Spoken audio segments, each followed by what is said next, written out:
ডুমুরিয়া ফুলতলার উন্নয়নের রূপকার, সন্ত্রাস মুক্ত ডুমুরিয়া গড়ার কারিগর, জননেতা অধ্যাপক মিয়া গোলাম পড়ুয়া। বক্তব্য নিয়ে অধ্যাপক মিয়া গোলাম পড়ুয়া। বাংলাদেশ জামাত ইসলামী জিন্দাবাদ জিন্দাবাদ জিন্দাবাদ জিন্দাবাদ বাংলাদেশ জামাত ইসলামী নারায়ে তাকবীর আল্লাহু আকবার। আসসালামু আলাইকুম ওয়া রাহমাতুল্লাহি ওয়া বারাকাতুহু। ওয়া আলাইকুম আসসালাম। আলহামদুলিল্লাহি রাব্বিল আলামিন, সালাতু ওয়াসসালামু আলা সাইয়্যিদিল মুরসালিন ওয়া আলা আলিহি ওয়া আসহাবিহি আজমাইন। বাংলাদেশ জামাত ইসলামীর উদ্যোগে আয়োজিত আজকের এই ঈদ পুনর্মিলনী অনুষ্ঠানের সংগ্রামী সভাপতি, আপনারা মঞ্চে অনেক নেতৃবৃন্দকে দেখতে পাচ্ছেন যারা বক্তব্য রেখেছেন। নাম সবার বলতে গেলে সময় লাগবে নাকি বলেন? তো বক্তব্য রাখার সময় তো নাম বলা হয়েছে, সব তো চেনেন। বিভিন্ন শিক্ষা প্রতিষ্ঠানের প্রধানরা আছেন, সাংবাদিক বন্ধুরা আছেন, বিশিষ্ট ব্যবসায়ী বৃন্দ আছেন, আমাদের ইসলামী ছাত্র শিবির আছে, শ্রমিক কল্যাণ ফেডারেশন আছে, জামাত ইসলামী আছে, অন্যান্য সংগঠনের নেতৃবৃন্দ আছেন, আমাদের হিন্দু ধর্মীয় অবলম্বী আমাদের যে সমস্ত ভাইরা এখানে এসেছেন তারাও আছেন।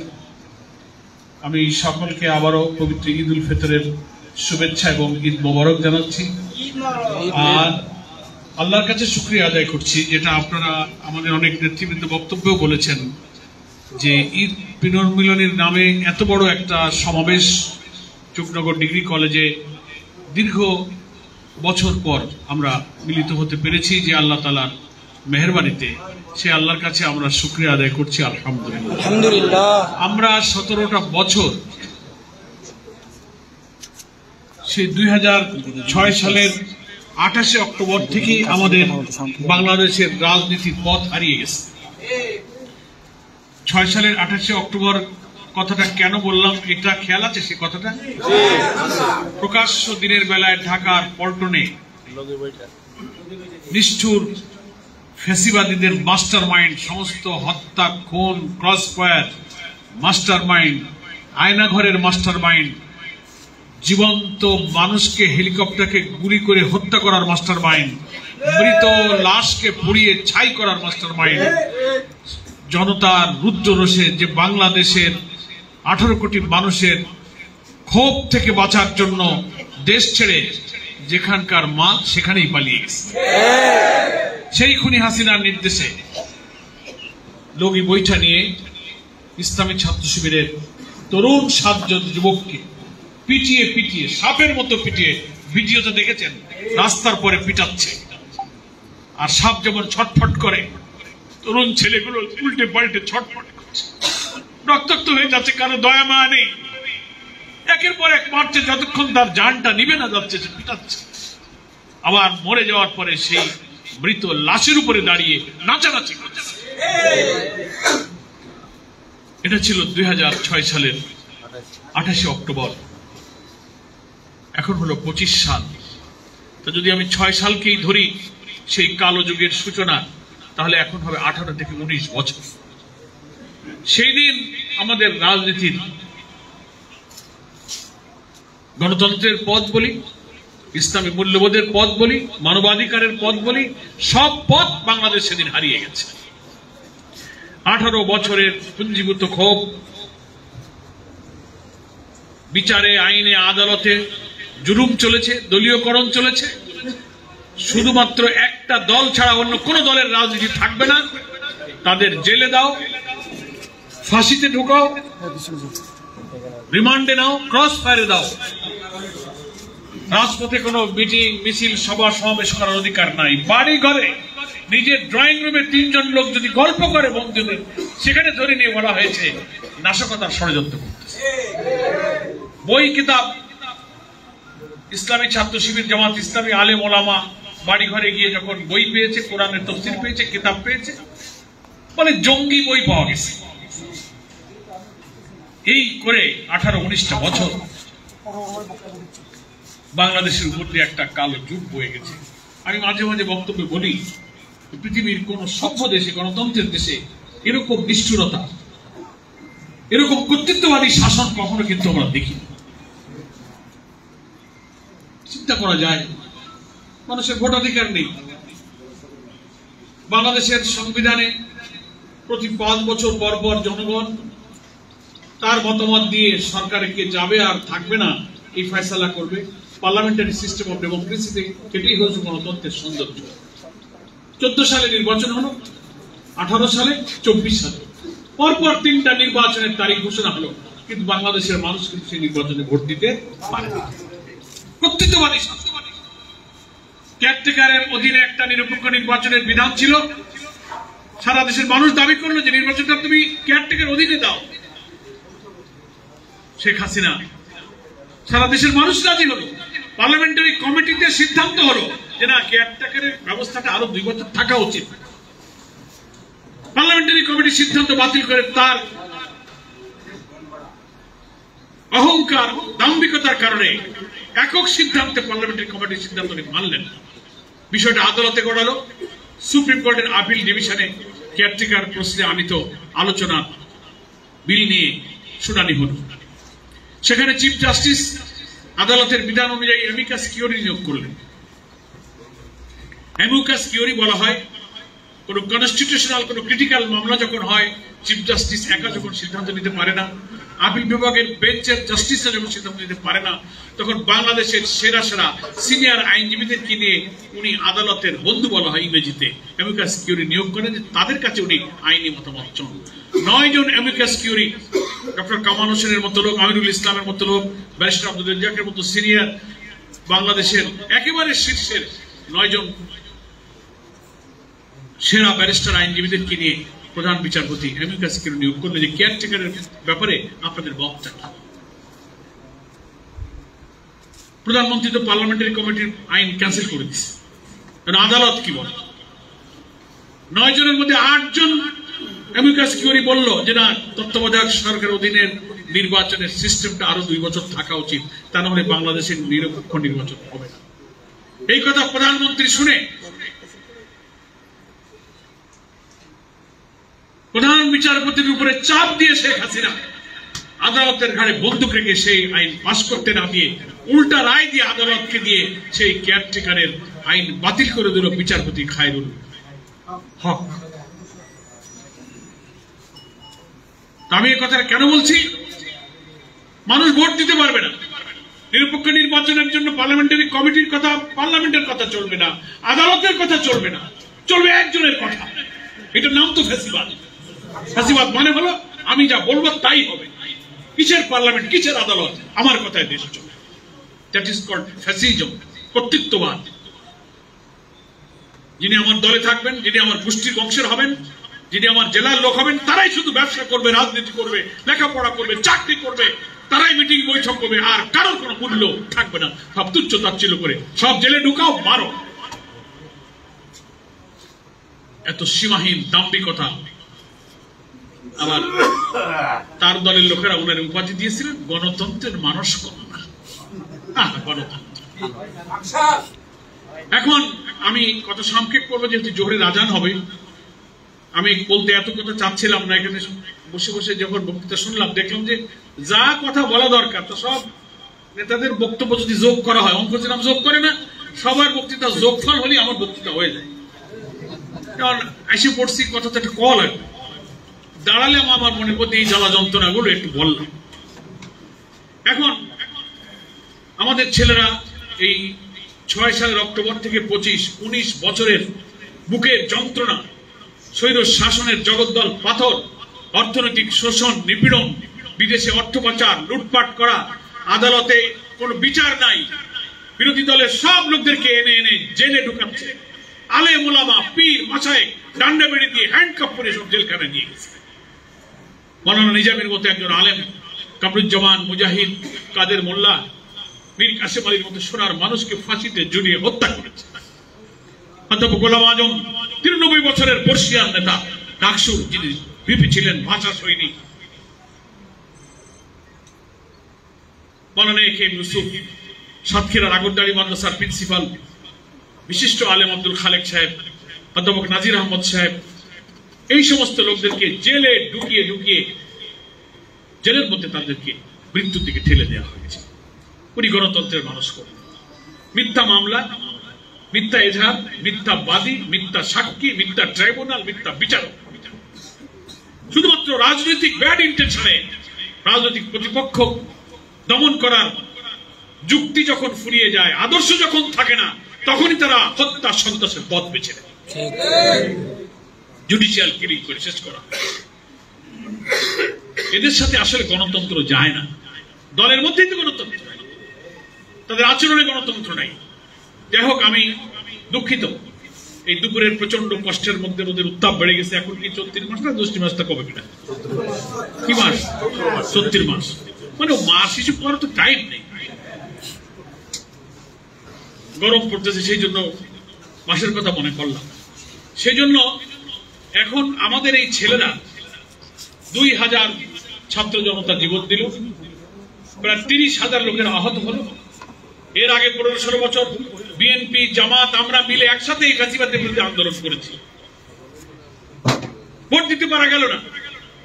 18 সালে 14 সালে আমরা তো জেলে, এই চুকনগর এলাকার বহু মানুষ জেলে গেছে, আমার সঙ্গে দেখা হয়েছে।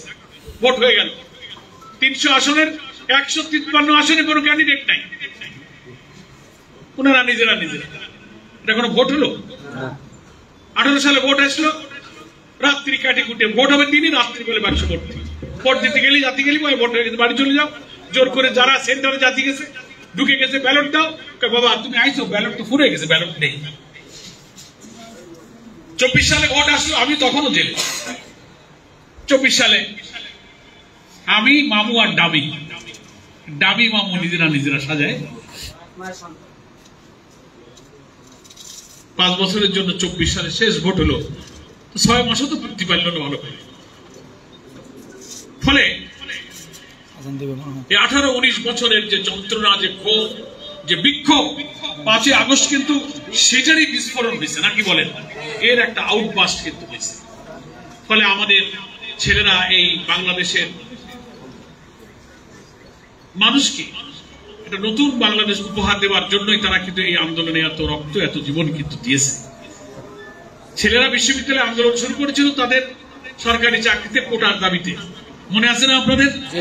এই দাবি করতে করতে মিছিল করতে লাগলো, হবে না, মারো, গুলি করো, এটা করতে করতে এই দাবি মানা যাবে না। যারা এই দাবি করে এরা সব রাজাকার। শোনেন নিশ্চয় সব বক্তৃতা, এরা রাজাকারের নাতিপুতি। বিশ্ববিদ্যালয় ছেলেমেয়েরাও খেপে গেল। ঢাকা বিশ্ববিদ্যালয়, বাংলাদেশের অন্য পাবলিক প্রাইভেট ইউনিভার্সিটির ছেলেরা গভীর রাতে হল থেকে বেরিয়ে আবার বিক্ষোভ মিছিল করলো। অধিকারের কথা বললেই যদি রাজাকার হয়, তো ঠিক আছে, আমরা সবাই রাজাকার। শেষে স্লোগান দিল কি, তুমি কে, আমি কে, রাজাকার। শুনছেন? সেটা শুনছেন? যে রাজাকার বলে ওনারা গালি দিত, সেটাই ছাত্রদের স্লোগান হয়ে গেল। কপাল খারাপ হলে এরকম হয়, ঠিক আছে না? কপাল খারাপ হলে এরকম। তো যাই হোক, আমার চুকনগরবাসী, ঈদ পুনর্মিলনী মানে পুনরায় মিলন হইলাম আমরা। পুনরায় কেন? ঈদের দিন যার যার ঈদগাহ নামাজ পড়েছি, নিজেরা দেখা হয়েছে। এখন নানান ঈদগাহ যারা পড়েছি, আর একবার একটু মিলিত হওয়ার জন্য এটার নাম হয়েছে ঈদ পুনর্মিলনী। ঈদ উপলক্ষে আর একবার মিলিত হইলাম।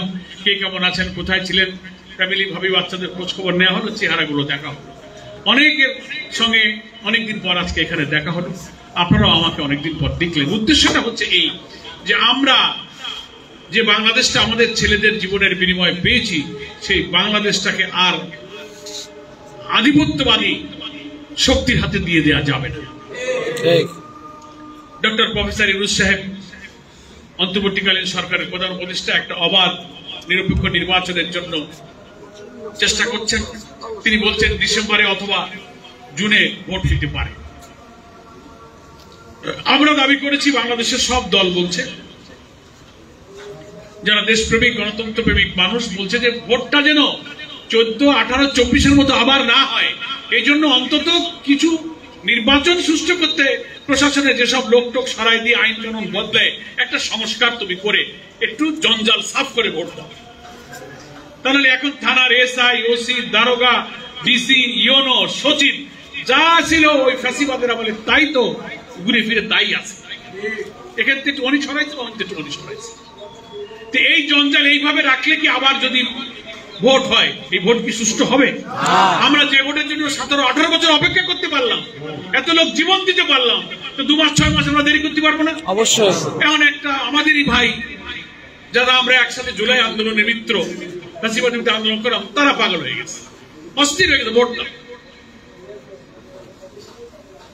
দরকারটা কি ভাই? ভোট দিলে তো তাই হবে। এখন এই প্রশাসনে কেউ কি গ্যারান্টি দিতে পারবে যে এখন ভোট দিলে আবার ওরকম ভোট আমরা দিতে পারবো না? পারবো না।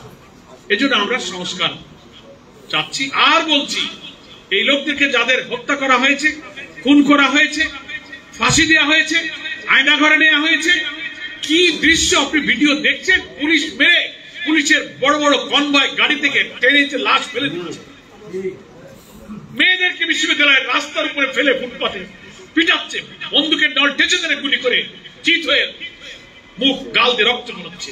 এসব ভিডিও দিলে, আমি তো তখন জেলে 20 জুলাই আমাকে ধরে নিয়ে যাওয়া হলো, আমি বেরিয়ে এসে সব ভিডিও দেখে অবাক। তো এরকম নিষ্ঠুর নির্যাতন যারা করে তারা আপনি বিচার করবেন না? এই জন্য আমরা বলেছি যে মানবতা বিরোধী অপরাধে যারা অপরাধী, বিশেষ করে প্রধানমন্ত্রী, সব খুনের যিনি মাস্টার মাইন্ড, 200-র উপরে তার নামে মামলা হয়েছে, রেড অ্যালার্ট জারি হয়েছে, ইন্টারপোলে ওয়ারেন্ট জারি করা হয়েছে, তিনি দিল্লি গিয়ে আশ্রয় নিয়েছেন। মোদী বাবু কালকে বেড়ায় গেলেন ব্যাংককে, আমাদের প্রফেসর ইউনুসের সঙ্গে দেখা হলো, ডক্টর ইউনুস সাহেব তাকে ফেরত দিতে বলেছে, কিন্তু উনি কোনো উত্তর দেয় নাই। আমাদের সীমান্ত হত্যা, আমাদের গঙ্গা চুক্তি রিনিউ করা লাগবে কি লাগবে না, আমাদের তিস্তার পানি, আমাদের ভেতর দিয়ে যে রাস্তার কানেক্টিভিটি করা হয়েছে, আমাদের বাণিজ্য বৈষম্য, ট্রেড ব্যালেন্স, নানান ইস্যুতে ডক্টর ইউনুস এবং মোদীর মধ্যে বৈঠক হয়েছে। আমরা এটা ইতিবাচক ভাবে দেখতে চাই, কিন্তু হাসিনাকে তো ফেরত দিতে হবে। এদের বিচার না করলে, আমরা সব আওয়ামী লীগকে বলছি না যে ওনারা সবাই অন্যায় করেছেন, বহু আওয়ামী লীগ আছেন যারা কোনো অন্যায়ের সাথে যুক্ত নেই, নিরিবিলি একটা দল তো সমর্থন করতে পারে না? ভোট আসলে হয়তো নৌকায় ভোট দেয়, তো যে কোনো মার্কায় ভোট দেওয়াতে এদের কোনো দোষ না, কিন্তু অপরাধ যারা করেছে তাদের তো বিচার হতে হবে।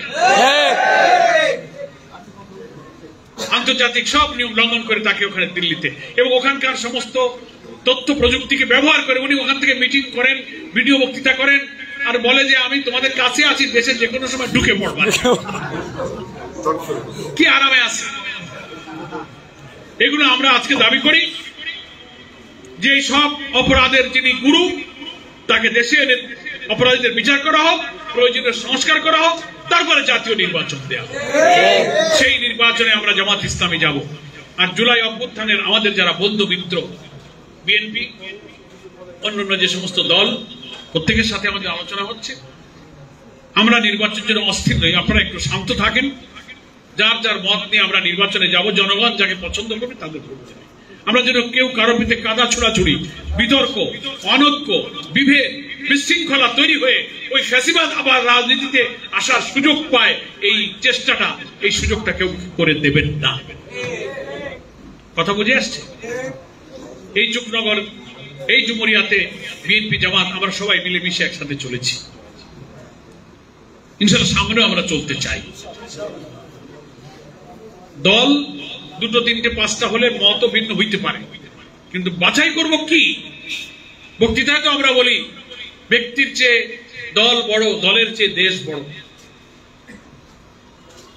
এবং এটাতে এতদিনে পরীক্ষা হয়ে গেছে। এদেশে অসৎ, চাঁদাবাজ, খুনি ব্যক্তির স্বার্থে যারা রাজনীতি করে, মানুষের কল্যাণ যাদের ইচ্ছা নয়, নিজের পকেট মোটা করবে, মানুষের কিছু যা 10 টাকার কাজ করে 50 টাকা খাবে, এইসব নেতৃত্ব মানুষের কোন কল্যাণ যে আসে না, এটা পরীক্ষা হয়ে গেছে। এই জন্য সামনে নির্বাচনে আমি চুকনগর ডুমুরিয়াবাসীকে বলবো, জনগণকে আপনারা বুঝাবেন, ইসলামী দলগুলো ছোট বড় অনেক দলের সাথে মিলেমিশে সমঝোতার ভিত্তিতে নির্বাচনের একটা প্রচেষ্টা চলছে। ইনশাআল্লাহ আমরা যে অত্যাচারী রিজিমকে বদলে ফেলেছি, ওইরকম আর কেউ না আসুক, এমন একটা নির্বাচনে আমরা যেতে চাই। এবং কথা বলা হয়েছে মুশকিল, যদি বলি যে ভাই মানে আপনি সামাজিক কোন অপরাধের বিরুদ্ধে এখন কথা বললে আমাদের কিছু বন্ধুরা বলে কি এই কথাটা আপনি আমারে বলছেন, গায়ে টেনে নেই, তাহলে কোথাও পাওয়া যাবে না। যেতে কথা বলি ভাই আমরা চাঁদাবাজ খুনি সন্ত্রাসীদেরকে তাড়াইছি, আর যেন কোনো চাঁদাবাজ খুনি এই দেশে না আসে, এই কথাটা বলা কি দোষ? কিন্তু আমাদের কিছু লোক এই কথাটা কারে বললে আমি বুঝি না, আমারে কইছে, তাই তুমি চাঁদাবাজি করো। আমার কথা বুঝতে পারছেন কিনা? ওই যে গ্রামে মা চাষিরা মুরব্বীরা কয় না এই ঠাকুর ঘরে কে রে, আমি তো কলা খাইনি, তোমার কি কলা খাওয়ার কথা জিজ্ঞেস করা হয়েছে? কারণ আমাদের জামাত ইসলামী দোষ, আমাদের দেশের এত চাঁদাবাজি খুন অপরাধ। এই যে কালকে আমাকে বললো ঘাট দখল করতেছে, টেম্পো স্ট্যান্ড ট্যাক্সি সেন্টার দোকান ছড়া দিচ্ছে, আগে ওখানে আওয়ামী লীগ খাইতে বলে এখন তুই আমার টাকা দিবি, তুই সরে যা। তাহলে এগুলোর ভিতরে কথা বলা যাবে না? বলতে গেলে বলে কেউ কেউ বলেন ভাই এই কথাটা বললেন তো বুঝে আমাকে লক্ষ্য করে কইছেন, এই কথাটা বলার সময় সে খেয়াল করে না যে এই কথা বললি এটাও প্রমাণ হয় যে তুমি এই কাম করো, তাহলে তোমার গায়ে লাগে কেন? তো যাই হোক, আমরা সমাজে শান্তি চাই। এরকম অপরাধী যদি জামাত ইসলামীকে থাকে আমরা তারও নিন্দা করি। যে কোনো দলের অপরাধী কোনো দলের না, অপরাধ অপরাধ। সমাজ তাকে ঘৃণা করে, সমাজ তাকে গ্রহণ করে না। এই জন্য আমি আমাদের বন্ধু সকল রাজনৈতিক দলকে মিলেমিশে আসুন আমরা জুলাই অভ্যুত্থানে যারা ফ্যাসিবাদ বিরোধী আন্দোলনে আমরা মাঠে ছিলাম তাদের মধ্যে 5ই আগস্টের সেই ঐক্যের চেতনাটা আমরা ধরে রাখি। অন্তত কিছু কমন ব্যাপারে তো আমরা এক আছি, যে আমরা দুর্নীতি চাই না, সন্ত্রাস চাই না, চাঁদাবাদ চাই না, ভারতীয় দিল্লির আধিপত্যবাদের হাত থেকে আমরা মুক্তি চাই। এসব ব্যাপারে তো কোনো দলের দ্বিমত নাই, এটা একমত হলেই তো হলো। সেজন্য আপনারা এলাকার মানুষকে বোঝাবেন কারোর বিরুদ্ধে আমাদের কোনো ক্ষোভ দুঃখ কষ্ট নাই। আমার নির্বাচন করাটা আপনারা তো ভাবছেন, বক্তৃতা বলছেন ভাই এমপি ছিল আবার হবে, আমরা আসি আপনার সাথে, এইসব কথা তো কোয়ান। আমার মনে মনে এটার একটা কষ্টের কাজ, একটা বোঝা, একটা আজাবের মতো মনে করি। আমি আমার ভাইদেরকে বলি যে ভাই এর থেকে আমার মনে কোনো রকম আগ্রহ জাগে না, কারণ এই কাজটা একটা যারা অন্তত কমপক্ষে এমপি বাদ দেন, ইউনিয়ন পরিষদের মেম্বারই ভোট যারা অন্তত করেন। শুক্রবার বাজারে আপনার ভোট করলেন না, কেবল সেই ভোটের সদস্য দাঁড়াইছিলেন না, কয়শো বা কয় হাজার ভোট আছে। এই ছোট ভোটের কথা চিন্তা করেন না, একটা ক্যান্ডিডেট হওয়া মানে একটা ফকিরের দান। ফকিরের মতো মানুষের কাছে যাও, ভাই আসসালাম ভালো আছেন, দোয়া করবেন, ভোটটা দেবেন। এই বাড়ি বাড়ি জাতীয় কি একটা দায় থেকে গেছে। আমি কি কোনো অন্যায় করেছি যে বাড়ি বাড়ি দিয়ে সবাই দুর্বল করে চাইতে হবে? তা কেউ একটু হাসিয়ে বলে ঠিক আছে, কেউ একটু মুখটা সরায় নাই, আচ্ছা ঠিক আছে দেখা যাবে না, নানান কথা কয়। তাই আমার এখন আর এই বয়সে ভালো লাগে না, বলিস আমার বাধ্য। তবুও সংগঠনের সিদ্ধান্ত যে না আপনার নির্বাচন করতে হবে। আর আপনারা যদি বলেন যে না এত কষ্ট মষ্ট যা হয়েছে কষ্ট কম টম করে ভাই করেন, তাহলে আপনাদের সাথে সাহস টাহস পালি হয়তো দৌড়দৌড়ি করবো। আর যদি বলেন যে না ভাই আপনাদের এরকম কষ্ট আমাকে এরকম কষ্ট হয়, তাহলে থাক। আপনারা তো আমার একবার 2001 থেকে 6 পর্যন্ত দায়িত্ব দিছিলেন একটা জিম্মাদারি আমানত, আমি তো আমানতের খেয়ানত করিনি। এই চুপনগর আটলিয়াতে আপনাদের জন্য কতটুকু কি করার চেষ্টা করেছি আমি আর আমার মুখে বলবো না, আপনারাই সেটা সাক্ষী আছেন। রাস্তাঘাট বাজার যতটুকু মসজিদ মন্দিরে যা ততটুকু 50 বছরে যা হয় না সবটি 5 বছরে শেষ করা যায়। এখন তো অনেকগুলো কলেজ, অনেক স্কুল কলেজে নানান সমস্যা আবার নতুন করে দেখা দিয়েছে, এগুলো সমাধান করতে হবে। আমার তো প্রতিজ্ঞা জনগণের কাছে, আল্লাহ তাআলার কাছে আমি এই দুনিয়ার এই কাজের বিনিময় চাই, দুনিয়াতে আমি কিছুই চাই না আলহামদুলিল্লাহ। এই জন্য আমি কোনো কাজের বিনিময়ে কারো কাছ থেকে কোনো স্বার্থ, 2 টাকা বাস ভাড়া কি 1 কাপ চা, আমি যত কাজ করেছি এর বিনিময়ে কোনোদিন কোনো কিছু গ্রহণ করিনি। সামনে যদি বেঁচে থাকি আল্লাহ তাআলার রহমতে আপনারা যদি আমাকে আবার এরকম কোনো কঠিন দায়িত্ব দেন তো আমি শাসক হব না, মাতব্বর হব না, আপনাদের সেবক হয়ে আপনাদের পাশে থাকতে চাই আমার ভাইরা। তাই আপনারা এই আটলিয়া ইউনিয়ন পার্শ্ববর্তী বাঙ্গুরা ঘোনা এদিকে আপনার ঘূর্ণিয়া আছে, আপনারা সব ইউনিয়নের বন্ধু বান্ধব অনেকে হয়তো কিছু এসছেন, বেশি হয়তো আটলিয়া ইউনিয়নের চক্রবর্তী লোকেরা আছেন। আপনাদের কাছে আমি আবেদন জানাই যে জুলাই অভ্যুত্থানের আন্দোলনে আমরা যারা একসাথে কাজ করেছি আমরা যেন যারাই প্রার্থী হোক, 2-5 জন যা হোক, তার মধ্যে থেকে বাছাই করে একটু বিবেকের কাছে প্রশ্ন করব আমরা যে কার উপরে দায়িত্বটা দিলে, সে যে দলেরই হোক, আমি যদি অযোগ্য হই আমাকে দেবেন না, আমার চেয়ে যোগ্য মানুষ পেলে তাকে দেবেন, কিন্তু আমানতটা যে রাখতে পারবে, প্রতিশ্রুতি রাখতে পারবে, সেই রকম জায়গায় যেন আমরা আমানতটা রাখতে পারি। এটা মানুষকে বুঝাবে।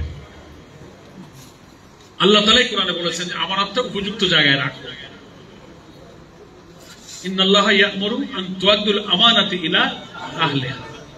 আল্লাহ আদেশ দিচ্ছেন তোমাদেরকে যে এই সব ভোটের আমানত, কথার আমানত, দায়িত্বের আমানত, অর্থের আমানত তুমি তার উপযুক্ত জায়গায় রাখো। এইটা বিবেচনা করলেই তো আর দল আর মত লাগে না, আল্লাহর এই নীতিতেই আমরা চলবো, নাকি বলেন? তো ঠিক আছে, আমরা আজকে খুশি হইলাম বিভিন্ন প্রতিষ্ঠানের প্রতিনিধিত্ব যারা করছেন, দীর্ঘ সময় পর্যন্ত থেকে আপনারা আমাকে সম্মানিত করেছেন, ফুল দিয়েছেন, সালাম দিয়েছেন, আপনাদের প্রতিষ্ঠানে অনেক সমস্যার কথা বলেছেন।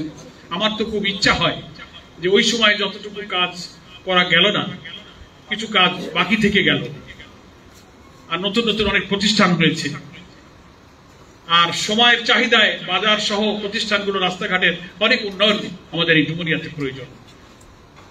সন্ত্রাস মুক্ত করার জন্য আমরা যান জীবন ঝুঁকি নিয়ে অন্ধকার জগতের অপরাধীদেরকে আমরা এখান থেকে বিতাড়িত করেছি। আবার কোনো জায়গায় টুকটাক খুসখুস ওই আন্ডা বাচ্চা কিছু ছিল, তো ও ডিম পাড়িছিল, তা দিয়ে আবার আমাদের এই যারা এর আগে ছিল তো তারা আবার ওই ডিবিতে আদেশে ওকে লাগে তো ওইসব। তা আল্লাহ যদি এই দায়িত্ব দেন, আমার খুব ইচ্ছা হয় যে এই সমস্ত সন্ত্রাস, চরমপন্থী মানুষের জীবনের নিরাপত্তা, ব্যবসা বাণিজ্য সবকিছু যারা চোখের ঘুম কেড়ে নিয়েছে, এদের হাত থেকে ডুমুরিয়াকে একেবারেই পরিচ্ছন্ন করতে হবে, আর অসমাপ্ত উন্নয়নমূলক কাজগুলো করে সন্ত্রাস মুক্ত একটা উন্নয়নের একটা মডেল ডুমুরিয়া গড়ার জন্য আমরা ইনশাআল্লাহ চেষ্টা করব। যদি আল্লাহ তাআলা রাজি হন, আল্লাহ তাআলা যদি আমাদের সাথে থাকেন, আল্লাহ তাআলা যদি আপনাদের দোয়া কবুল করেন, তো ইনশাআল্লাহ আমরা সেই চেষ্টা করব। ইনশাআল্লাহ আপনারা মিলেমিশে থাকবেন, আর বন্ধু বান্ধবদের বলবেন ঝগড়াঝাটি বিতর্ক দরকার নাই। অনেকে এসে অনেক কথা বলে, আমার কানে আসে, আমি সেসব কথার জবাব দিতে, কি বলবো, জবাব দিতে রুচিতে আসে না আমার, কারণ একটা লোকের জবাব দিতে গেলে তো সেই লেভেলের লোক লাগে। এই জন্য কারা কোথা থেকে কি বলে, অনেকে বলে ভাই শুনেছেন উনি এই কথা কইছে, আমার যে ওইটার জবাব না দেওয়াতে একটা জবাব, সব কথা জবাব দিতে হয় না ভদ্রলোকের। আপনারা মনে মনে বুঝতে পারছেন মনে, এই জন্যই প্রত্যেক কথার জবাব দরকার নেই। মানুষ তো বোঝে যে কিরা কি কইতেছে। এই যুগনগরের মানুষের কাছে আপনি সোনার কালি দিয়ে লিখে দিল, মানুষ কোনো অন্যায় অসত্যকে বিশ্বাস করবে না। খালি একটা বক্তৃতা দিতে পারলেই তো হয় না, তার মধ্যে মাল মশলা থাকতে হবে না। ফাঁকা আওয়াজ দিলি এই আওয়াজই হয়, ভিতরে মাল নেই। আমার কথা বোঝেননি? সেই জন্য এইসব আমাকে বলে ভাই আপনি কিছু বলেন দি, এই কথার উত্তর দেন না, উত্তর না দিয়ে তাই একটা ভালো উত্তর সে বুঝে নিক। সেই জন্য আমি মনে করি যে সবাই মিলেমিশে থাকি, যার যার যোগ্যতা আদর্শ মানুষের কাছে দেন, মানুষ পছন্দ করলে আছে। ঝগড়াঝাটি করে আপনার মুখে যা মানায় না, যেটা আপনার জন্য বেমানান, অশালীন, মানুষ শুনলেই যেটা লজ্জা পায়, আপনি কেন তা বলতে যান? এইসব কথাবার্তা থেকে আমাদেরও বিরত থাকা উচিত, যারা বলেন তাদেরও বিরত থাকা উচিত, নাকি বলেন? মহান আল্লাহ তাআলা আমাদের সমস্ত ত্রুটি বিচ্যুতি, অপরাধ, দুর্বলতা, অক্ষমতা সবকিছুকে আল্লাহ তাআলা মাফ করে দিন। এই ঈদের সিয়াম সাধনা করে আমরা আত্মশুদ্ধির, নিজের চরিত্র, মানবতা, মনুষ্যত্বকে বিকশিত করার যে শিক্ষা রোজা থেকে পেয়েছি, হায়াত থাকা পর্যন্ত সেই শিক্ষায় যেন আমার চরিত্র, আমার আত্মিক বিশুদ্ধতা নিয়ে আমি আমার সমাজ, আমার পরিবার, আমার দেশকে আমি গড়তে পারি। আল্লাহ আমাদের কাছে তৌফিক দান করুন। এই কামনা করে এই পুনর্মিলনীতে আবারও আপনাদেরকে ঈদের শুভেচ্ছা জানিয়ে আমার বক্তব্য শেষ করছি। এখন মাসে 2-3 বার আমি আসি ডুমুরিয়াতে। সামনের দিন যত আসতেছে, ইলেকশন যত নিকটে আসবে, আমার আশার পরিমাণ ইনশাআল্লাহ তত বাড়বে। আগে যত কম দেখা হয়েছে তার চেয়ে দেখা একটু বেশি হওয়ার সম্ভাবনা আছে। দোয়া করবেন, আপনারা সুস্থ থাকবেন। আল্লাহ যেন আমাদের সকলকে, নেতৃবৃন্দকে সুস্থ রাখেন। আসসালামু আলাইকুম ওয়া রাহমাতুল্লাহি ওয়া বারাকাতুহু।